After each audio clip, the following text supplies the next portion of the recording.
ఓం శ్రీమాత్రే నమః. శ్రీ గురుభ్యో నమః. ఛానల్లోకి స్వాగతం అండి. వినాయక చవితి రోజున వినాయకుడి విగ్రహాన్ని ప్రతిష్ఠించి 10 రోజుల పాటు పూజలు చేస్తారు కొందరు. మరికొందరు ఇంట్లో గణేశుడి విగ్రహాన్ని ప్రతిష్ఠించి 1 రోజు లేదా 3 రోజులు లేదా 5 రోజులు లేదా 7 రోజులు లేదా 9 రోజుల పాటు పూజిస్తారు.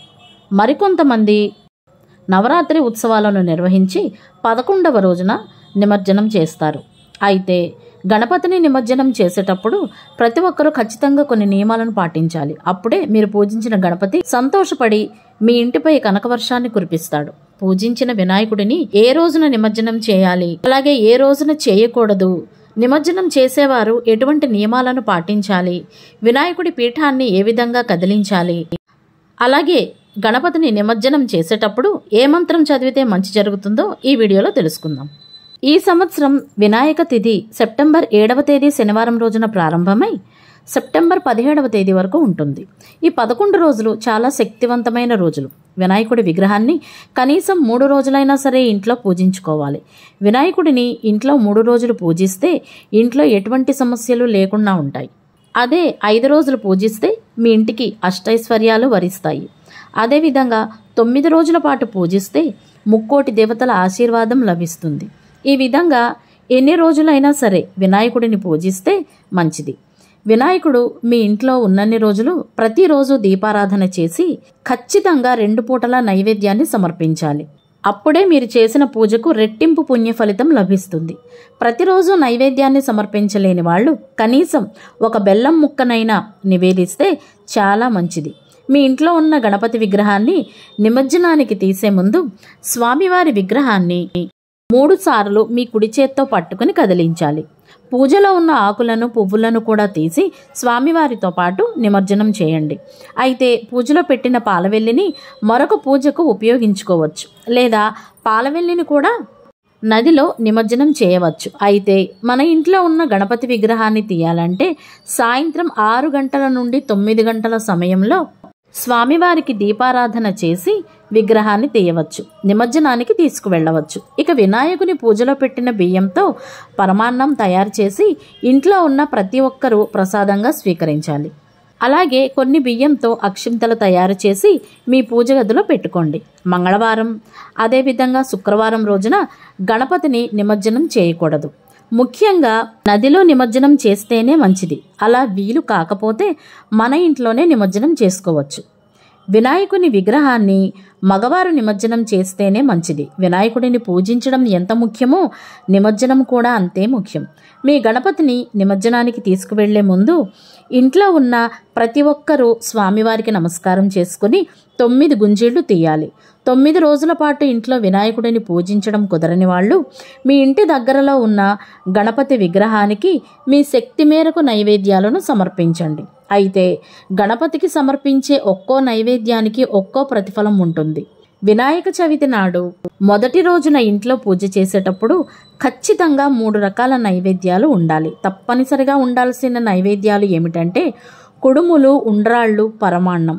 ఇక 2వ రోజున ఉదయం దీపారాధన చేసి అటుకుళ్ళు నైవేద్యంగా పెట్టిన వారికి ఆకస్మిక ధనలాభం వరిస్తుంది. 3వ రోజున పేలాలను నివేదిస్తే అప్పుల సమస్యలు తొలగిపోతాయి. ఇక 4వ రోజున చెరుకుగడను సమర్పిస్తే అనవసరపు ఖర్చులు తగ్గి డబ్బు పొదుపు చేస్తారు. 5వ రోజున కొబ్బరితో తయారు చేసిన తీపి నైవేద్యాన్ని సమర్పిస్తే మీ ఇంట్లో వారికి ఎటువంటి ఆరోగ్య సమస్యలు రాకుండా జీవితాంతం ఆయురారోగ్యాలతో జీవిస్తారు. ఇక 6వ రోజున నువ్వులతో తయారు చేసిన నైవేద్యాన్ని సమర్పిస్తే 7 తరాల ఐశ్వర్యం మీ ఇంటికి వరిస్తుంది. ఇంట్లో డబ్బు కష్టాలే ఉండవు. 7వ రోజున అరటి పండ్లను సమర్పిస్తే స్త్రీలకు దీర్ఘ సుమంగళి ప్రాప్తి వరిస్తుంది.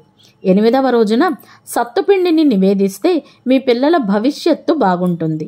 ఇక చివరి రోజు 9వ రోజున నేతితో తయారు చేసిన అప్పాలను నైవేద్యంగా సమర్పిస్తే లక్ష్మీ కటాక్షం లభిస్తుంది. ఈ విధంగా మీకున్న సమస్యను బట్టి మీ దగ్గరలో ఉన్న వినాయకుని విగ్రహానికి ఈ 9 రోజుల్లో కనీసం ఏదో ఒక రోజున నైవేద్యం సమర్పించి స్వామివారి కృపను పొందండి. సాధారణంగా వినాయకుని నిమజ్జనం 1వ రోజున, 3వ రోజు లేదా 5వ రోజున, లేదు 9వ రోజున లేదా 11వ రోజున చేసుకోవచ్చు. ఇంట్లో నిమజ్జనం ఏ విధంగా చేయాలో తెలుసుకుందాం. స్వయంగా ఇంట్లోనే నిమజ్జనం చేయకూడదు. మన ఇంటి బయట కానీ డాబా పైన కానీ స్వామివారిని నిమజ్జనం చేయడానికి ఏర్పాట్లు చేసుకోవాలి. ఇంట్లో ఎక్కడైతే నిమజ్జనం చేయాలని అనుకుంటున్నారో అక్కడ శుభ్రంగా తుడిచి అష్టదళ ముగ్గును వేసి ముగ్గు పైన పసుపు కుంకుమలు వేసి ఆ ముగ్గు పైన ఒక శుభ్రమైన టబ్బును పెట్టి లేదా బేసిన్ లాంటిది ఏదైనా పెట్టి నిండుగా నీళ్లు పోయాలి. ఈ నీటిలో పసుపు కుంకుమను, గంధం, అక్షింతలు, అదేవిధంగా పువ్వులను కూడా వేయాలి. ఇప్పుడు ఈ నీటిని గంగాజలంలాగా భావించి గంగాదేవికి నమస్కారం చేసుకుని ఈ నీటిలో మెల్లగా నిమజ్జనం చేయాలి. ఇంట్లో నిమజ్జనం చేసేటప్పుడు దీపాలు వెలుగుతూ ఉండాలి. కాబట్టి మీరు నిమజ్జనం చేసే చోట 2 దీపాలను కూడా వెలిగించండి. ఈ విధంగా ఇంట్లో అయినా సరే నదిలో అయినా సరే స్వామివారిని నిమజ్జనం చేయాలని నిమజ్జనం చేసే సమయంలో ఖచ్చితంగా ఒక మంత్రాన్ని చదవాలి. అప్పుడే పూజకి ప్రతిఫలం ఉంటుంది.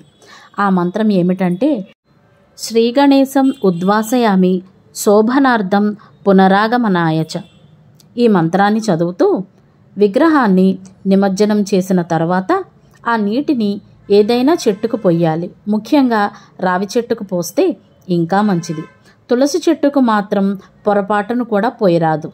వినాయకుని తీసుకువెళ్ళేటప్పుడు స్వయంగా ఆ భగవంతుడినే మనము తీసుకువెళ్తున్నట్లుగా భావించి అత్యంత భక్తి శ్రద్ధలతో నిమజ్జనం చేయాలి. ఓం గంగణపతయే నమః. వీడియో మీకు నచ్చిందని అనుకుంటున్నానండి. నచ్చితే గనక వీడియోను ఒక లైక్ చేసి మా ఛానల్ను సబ్స్క్రైబ్ చేసుకుని మమ్మల్ని సపోర్ట్ చేస్తారని ఆశిస్తున్నాం. ధన్యవాదాలు.